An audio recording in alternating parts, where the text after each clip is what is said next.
عمران خان کو اڈیالہ سے Alshifa international hospital منتقل کرنے کے معاملے میں بڑی پیش رفت سامنے آ گئی۔ سپریم کورٹ نے 18 اگست کو عمران خان کو علاج اور طبی معائنے کے لیے الشفا انٹرنیشنل اسپتال منتقل کرنے کا حکم دیا۔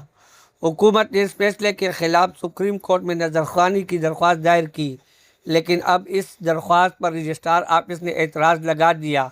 ذرائع کے مطابق درخواست کے ساتھ ضروری پیپر بکس اور مکمل قانونی دستاویزات موجود نہ ہونے پر اعتراض عائد کیا گیا، جس کے بعد درخواست واپس کر دی گئی۔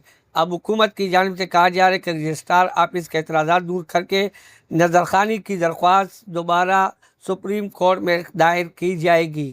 دوسری جانب تحریک انصاف کا موقف ہے کہ جب حکومت کی نظرثانی درخواست اعتراض کے ساتھ واپس ہو چکی ہے تو اب سپریم کورٹ کے حکم پر فوری عمل کیا جائے اور عمران خان کو بلا تاخیر الشفا انٹرنیشنل اسپتال منتقل کیا جائے۔